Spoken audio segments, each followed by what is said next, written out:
తమ న్యాయమైన డిమాండ్లు పరిష్కరించాలని ఇందిరా పార్కు ధర్నా చౌక్ వద్ద development society for deafs and dumb ఆధ్వర్యంలో మహాధర్నా నిర్వహించారు. కాంగ్రెస్ పార్టీ ప్రభుత్వం ఎన్నికల మేనిఫెస్టోలో దివ్యాంగుల సంరక్షణకు పొందుపరిచిన వివిధ అంశాలు తీర్చాలని సంఘం నాయకులు దీప్తి డిమాండ్ చేశారు. చేయూత పథకం, దివ్యాంగులకు పెన్షన్లు 600 రూపాయలు పెంచాలని రాష్ట్ర ప్రభుత్వాన్ని కోరారు. తమ న్యాయమైన డిమాండ్లు పరిష్కారం కాకపోతే ప్రజాభవన్ ముందు భారీ ఎత్తున నిరసన దీక్ష చేపడతామని దీప్తి రాష్ట్ర ప్రభుత్వాన్ని హెచ్చరించారు.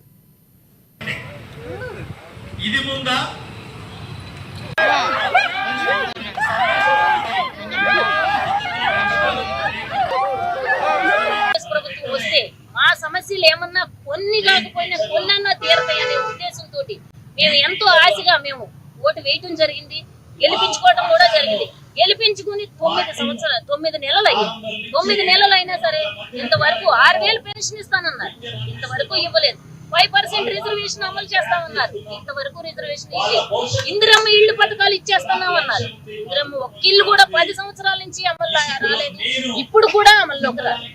మాకు అందరికీ ఇస్తున్నారు, మామూలు పర్సన్స్ అందరికీ కూడా ఇల్లు ఇస్తున్నారు, స్థలాలు ఇస్తున్నారు, పెన్షన్లు ఇస్తున్నారు, జీతాలు పెంచుతున్నారు, కొత్త ఉద్యోగాలు ఇస్తున్నారు.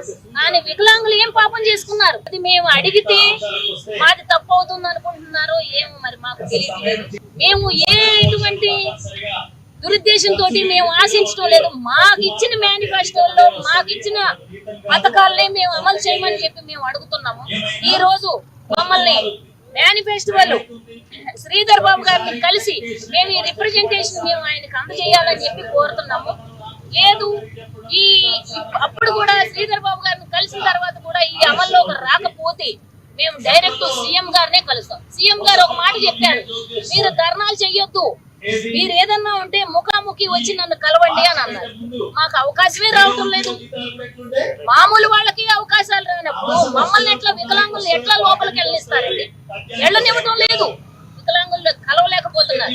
ప్రత్యేకంగా వికలాంగుల్ని సంఘాల వాళ్ళని పిలిచి వారి సమస్యలు ఏంటో సీఎం గారే డైరెక్ట్ గా కూర్చుని మాకు రావాల్సిన పథకాలన్నీ మాకు